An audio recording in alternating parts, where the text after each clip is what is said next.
जय श्री कृष्ण। ये चैव सात्विका भावा राजसाः तामसाः च ये मत्त एवेति तान् विद्धि न तु अहम तेषु ते मयि। तुम जान लो कि मेरी शक्ति द्वारा सारे गुण प्रकट होते हैं, चाहे वे सत्वगुण हो, रजोगुण हो या तमोगुण हो। एक प्रकार से मैं सब कुछ हूँ, किंतु हूँ स्वतंत्र। मैं प्रकृति के गुणों के अधीन नहीं, अपितु प्रकृति के गुण मेरे अधीन हैं। हम अध्याय 14 में प्रकृति के गुणों का विस्तार से अध्ययन करेंगे। इस प्रकृति में 3 गुण पाए जाते हैं जिनके अधीन रहकर जीव कर्म करता है: सत्वगुण, रजोगुण एवं तमोगुण। मैंने एपिसोड 38 में इन तीनों गुणों को संक्षिप्त में समझाया है। वीडियो का लिंक मैंने आई बटन में दे दिया है, आप देख सकते हैं। संसार के सारे भौतिक कार्यकलाप प्रकृति के गुणों के अधीन संपन्न होते हैं। यद्यपि प्रकृति के गुण परमेश्वर कृष्ण से उद्भूत हैं, किंतु भगवान उनके अधीन नहीं होते। इसीलिए भगवान को त्रिगुण अतीत कहा जाता है, अर्थात जो तीनों गुणों से भी परे है। त्रिभिः गुणमयैः भावैः एभिः सर्वम इदम जगत मोहितम नाभिजानाति मामेभ्यः परम अव्ययम। तीनों गुणों अर्थात सत्वगुण, रजोगुण तथा तमोगुण के द्वारा मोहग्रस्त यह सारा संसार मुझ गुण अतीत तथा अविनाशी को नहीं जानता।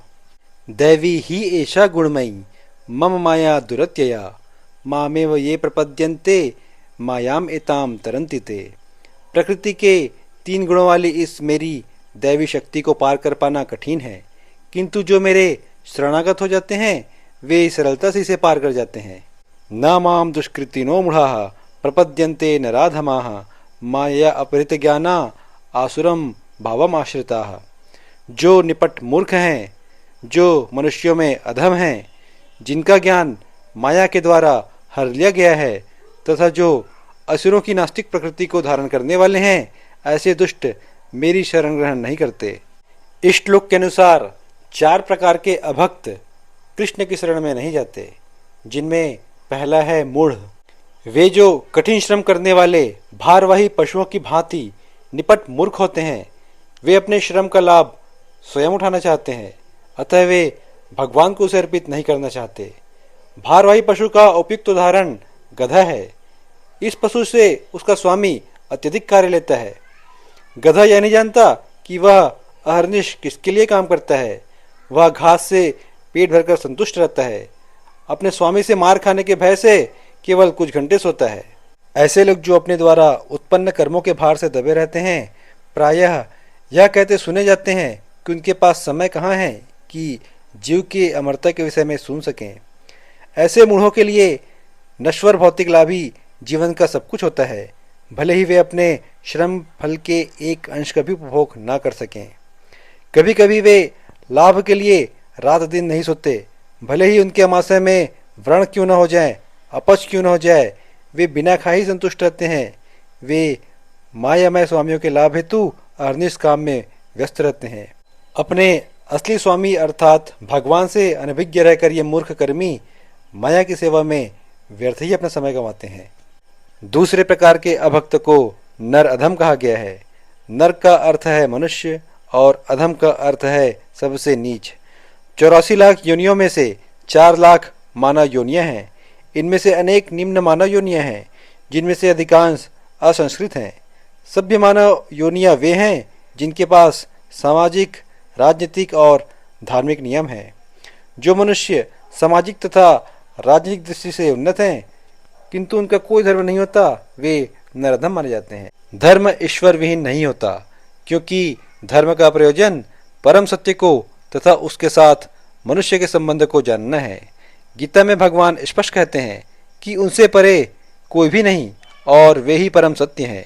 दुष्कृतियों की तीसरी श्रेणी माया अपहृत ज्ञाना की है, अर्थात ऐसे व्यक्तियों की जिनका प्रकांड ज्ञान माया के प्रभाव से शून्य हो चुका है।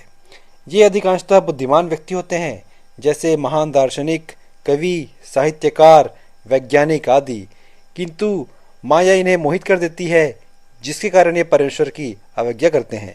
गीता में भगवान कृष्ण के द्वारा दिया गया मुख्य ज्ञान यही है कि भक्ति योग में दक्ष होकर भगवान कृष्ण की शरण ग्रहण की जाए।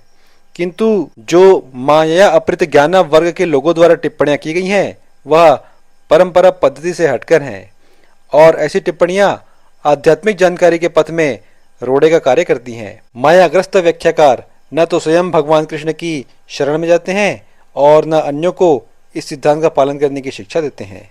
दुष्कृतियों की चौथी श्रेणी आसुरम भावम आश्रिता अर्थात आसुरी सिद्धांत वालों की है।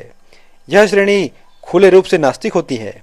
इनमें से कुछ तर्क करते हैं कि परमेश्वर कभी भी संसार में अवतरित नहीं हो सकता, किंतु वे इसका कोई ठोस प्रमाण नहीं बता पाते कि ऐसा क्यों नहीं हो सकता। ऐसे लोगों के जीवन का एकमात्र उद्देश्य भगवान को नकारना है। श्री कृष्ण के चरण कमलों की वे कभी शरणागत नहीं हो सकते।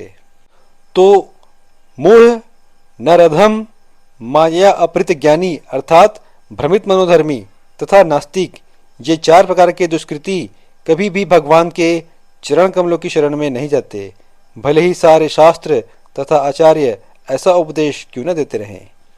गीता के श्लोकों को क्रमशः सुनने के लिए आप हमारे प्लेलिस्ट पर जा सकते हैं। राधे राधे।